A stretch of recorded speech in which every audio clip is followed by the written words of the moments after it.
돌출입이 되는 거죠. 안 되지. 그러면 아래는 뽑아요, 안 뽑아요? 이를 뽑아야 되는 거죠. 그러면 위아래 4개 발치해야 돼요. 안녕하세요, 치아 교정 전문의 박열 원장입니다.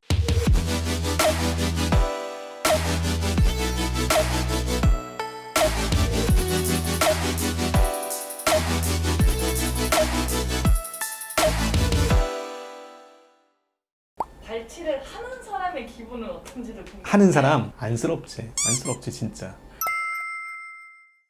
이 위에 치아 입 벌리고 찍은 건데 덧니가 막 있잖아요. 그러면 우리는 이거를 목표가 치아를 고르게 하는 거예요. 이 치아들을 고르게 하려면 2가지 방법이 있는데, 하나는 이 전체 둘레를 크게 하는 거예요. 둘레를 크게 하면은 커진 둘레 치아를 배열을 할 수가 있잖아요. 예를 들어서 이거를 좀 옆으로 벌리고 나가게 하고 이것도 이동시키고 쭉쭉 하면 여기 공간이 막 생긴다고. 그 공간으로 이 치아를 이렇게 들어오게 하면 될 거 아니에요. 근데 그게 문제가 뭐냐면 고르게는 됐는데 이가 넓어지면서 이가 뻗잖아. 돌출입이 되는 거지. 안 되지. 그러면 치아 배열도 좋고 돌출도 안 되고 안으로 옥리도 안 되고 좋은 각도로 유지하는 거, 이게 목표란 말이에요. 그러면 이를 뽑아야 되는 거죠. 이렇게 뽑으면 이 자리로 이렇게 이동시켜요. 여기도 뽑은 자리로 이동시켜. 그렇게 되면 이렇게 되잖아요. 아래도 마찬가지예요. 이런 기준으로 해서 발치 치아를 결정을 하는데, 또 한 가지는 각각도 고르게 돼야 되는데 위아래 치아도 잘 물리게 되게 하기 위해서 어떤 치아를 발치하느냐, 그거를 우리가 이제 판단을 하고 진단을 하게 되는 거죠. 그런데 내가 이런데 발치를 해야 되나 말아야 되나, 몇 개를 해야 되나, 이런 거 궁금할 수 있잖아요. 딱히 정확하게는 말씀을 못 드려도 가이드라인이니까 한번 말씀드릴게요. 내가 이 위아래로 치아가 막 들쭉날쭉하고 막 이렇다, 이거 내가 봐도 심해 보인다, 그러면 하나, 둘, 세 개, 4개 발치 할 확률 90%. 나는 치아가 덧니는 많이 심하지 않은데 치아가 좀 밖으로 뻗어 있어. 이게 들어가야지 이뻐지잖아요. 치아가 뒤로 들어가야 된다고. 앞니가 들어가야 될 공간이 필요해요. 그럴 때도 발치 하나, 둘, 세 개, 4개 발치, 위아래가 같이 나와 있으면. 그래서 치아가 막 덧니 있어서 틀어져 있거나 아니면 틀어져 있지 않고 고른데 앞으로 뻗어 있거나, 이거는 둘 다 공간이 모자른 거예요. 원인은 같은데 나타나는 방식이, 증상이 다른 거야. 한 사람은 막 틀어지게 나고 한 사람은 밖으로 뻗치면서 나는 거지. 둘 다 이를 뽑아야지 교정이 되는 거고. 그 다음에 이제 이런 경우 있어요. 이 사람은 보면은 위에는 좀 고르지도 않고 돌출이 돼 있어. 근데 아래는 비교적 고르죠. 배열도 고르고 각도도 뭐 괜찮아 보여. 이런 경우는 아래는 뽑아요, 안 뽑아요? 안 뽑아도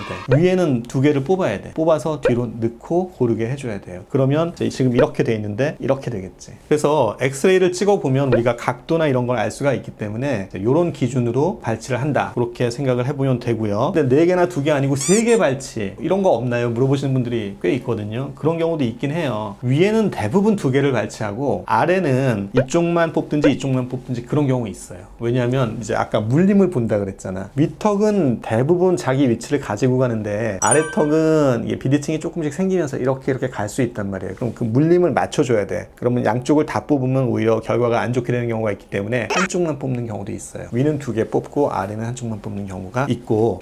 가이드라인에 대해서 한번. 가이드라인이요. 그럴 줄 알고 표를 만들었어요. 예. 발치 치아 결정 기준은 위아래 치아가 다 많이 고르지 않거나 고르지만 튀어나와 있어. 입이 잘 안 다물어지고 보기에 좀 고르지 않아서 안 깨끗해 보여. 그러면 위아래 4개 발치해야 돼요. 그 다음에 아래는 괜찮은데 위에만 나와 있는 경우, 아니면 위에가 많이 틀어져 있는 경우. 아래쪽은 이제 환자들이 나 아래쪽은 안 해도 될 것 같은데, 이런 경우 있잖아요. 그런 경우는 아래쪽 하기는 해야 되는데 발치를 위에만 해도 되는 경우, 아래가 나와 있고 위가 괜찮은 경우는 아래만 발치하면 되는 경우. 이렇게 3가지가 제일 흔히 있는 거고, 그 다음에 이제 맨 뒤에 큰 어금니 2개 빼고 아이들 사랑니가 내려오면서 그걸로 대체하는 경우도 간혹 있고, 아래 앞니 하나만 발치하는 경우도 간혹은 있습니다. 이렇게 정리를 해볼 수가 있겠어요.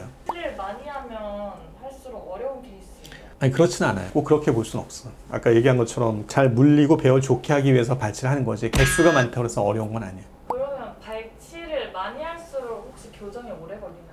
그런 건 좀 있죠. 발치를 안 하는 거는 치아들을 제자리에서 좀 배열을 돌리는 거예요. 이동거리가 짧아. 근데 발치를 하는 거는요, 이동거리가 길어요. 그러니까 좀 오래 걸리지. 근데 그 오래 걸린다 그래서 교정이 어렵거나 그런 건 아니에요.